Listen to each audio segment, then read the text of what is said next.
daily deaths by early June. 3,000 deaths per day. I mean, if you think about it from the perspective of where you are in New Jersey, that's almost a 9/11 every single day. It's absolutely true. But here's the thing, Dana, that is, with what we're doing now. And what we're doing now, I just don't think can be sustained as a country. I wrote a piece for the Washington Post a week ago Sunday that just said we need to start restoring the American way of life. And if we leave this purely up to the physicians and the epidemiologists, Dana, we'll be locked in our houses for another year. Because they don't want us to be doing anything other than staying in our homes until there's a vaccine. I don't think that's reasonable. I think what we've done is slowed down the curve now, and I think we have to start to not blow the whole thing open, not start having rock concerts and football games with full stadiums, but we have to start letting people get back to work, because I can see in my own state here the devastation, and we're the second worst state in the country, but the economic devastation is equally sad. But will people be able to swallow the notion, if these projections are right, of nearly 3,000 deaths a day? They're going to have to. I mean, listen, Dana, we're in the midst of a pandemic that we haven't seen in over 100 years, and we're going to have to continue to do things. We don't know what the result will be if everyone is out there wearing masks, if they're washing their hands on a regular basis, if we're taking temperature checks before people go into work. As testing becomes more broadly available, we're able to do contact tracing. This will not eliminate the deaths, but that's the fact of this pandemic. We have a virus that is killing people. And what the other thing we need to do is to keep our more vulnerable folks inside.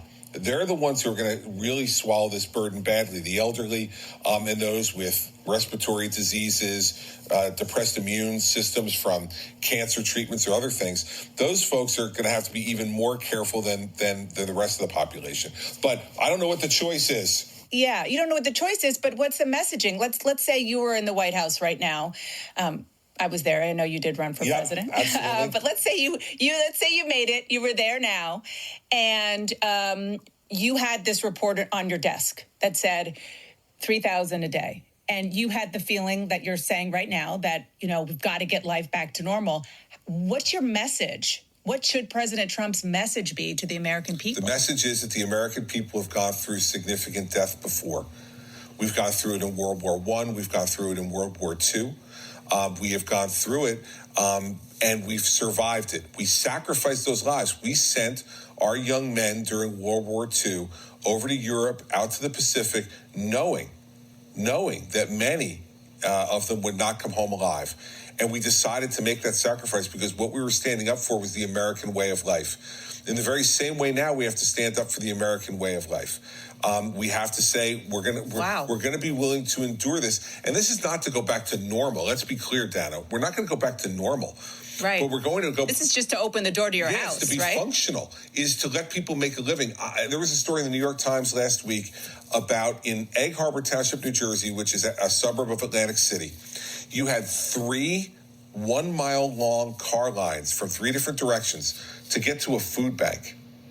And when they interviewed one of the women, she and her husband are casino workers. They've both been laid off. They're afraid they're not going to be able to pay their mortgage. And the most tragic part, Dana, is her quote was, "I feel like a total failure." Now, this woman didn't do anything wrong. She did nothing. But she feels like a failure.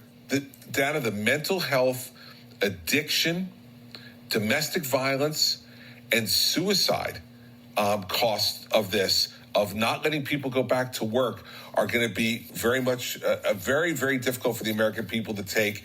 And what kind of economy will we have when we come back? So this isn't a choice between, people, I see it all over the different networks saying, well, this is a choice between money and lives. No, it's not.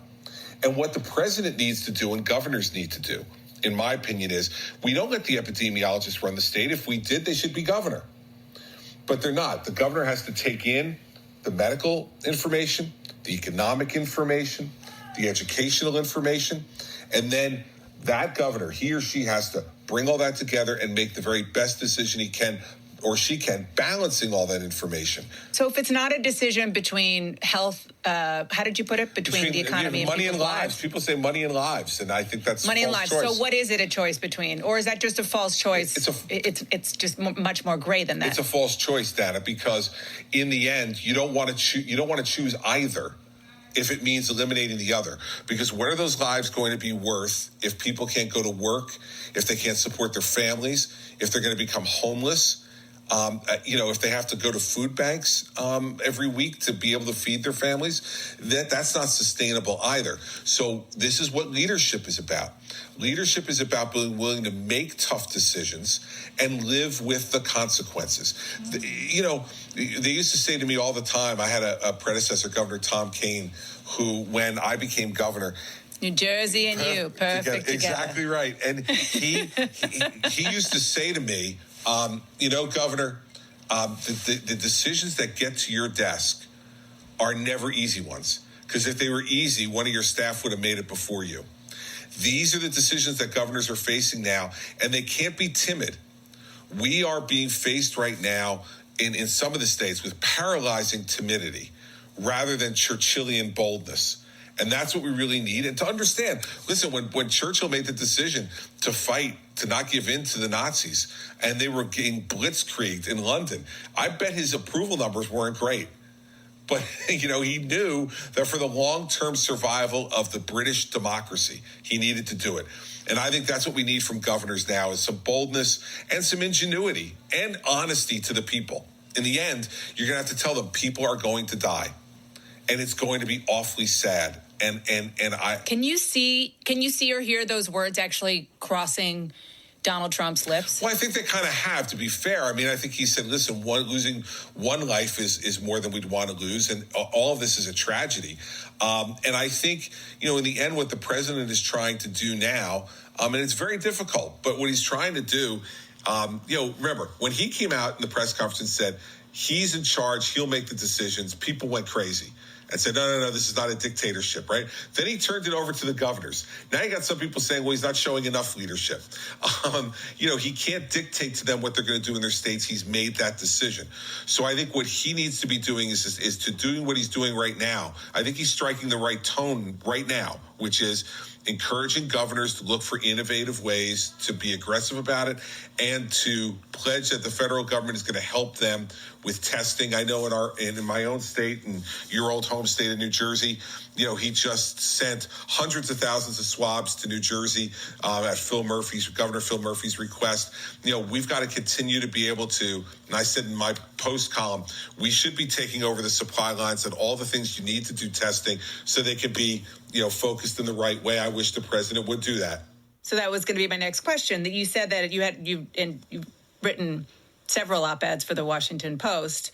One back in March where you said you were, maybe a bit of a Cassandra, that you were, you said, I fear Americans are not yet taking this virus seriously enough. And, you were right. The most recent, you said that you really want the federal government to use the Defense Production Act for testing. They haven't done that. And are you seeing the states suffering because the president hasn't taken your advice? Well, I think the states are competing because the president hasn't taken that advice. And that's what you really don't want to have. I think if you have a central organization like FEMA that is used to making these type of distribution decisions based upon need, and if FEMA were the central repository for all the things you need for testing, the swabs, the reagents, the containers, all the rest, and they were able to send those out to the states where the need is currently the greatest. Nothing against our friends, let's say, in South Dakota, but I suspect that the needs in New York, New Jersey, and Illinois are greater right now than the ones in South Dakota. So FEMA should be able to make those judgments. It shouldn't be based upon the personal relationships or the ingenuity of the governors. Larry Hogan in Maryland, Governor Hogan did a great job with the help of his wife, who is of Korean descent, getting all those tests from South Korea. But it shouldn't be based on that. Mm-hmm. And that's my only problem with not using it is that you're putting people at a disadvantage, and the federal government shouldn't control the testing, but should control access to the supplies for the testing, and then let the governors implement the testing, because he's right. The federal government doesn't have control over these labs. The states do. That's exactly right. But because of what you just said, that, the states are still very, very far behind. Every governor says, that they don't have what they need, and they are trying to find alternate ways to get things that the federal government isn't giving them. They're not there on testing to get to the place where the economy opens back up. So how do you square that circle? Well, I mean, if you were governor right now, first I played the if you were president game. Now let's play if you were still governor of New Jersey. What would you do? I'd be reopening, and reopening in fully? No, in the steps that I laid out in that Washington Post column. Okay, so businesses are allowed to start to reopen. You start to you keep them at smaller capacities.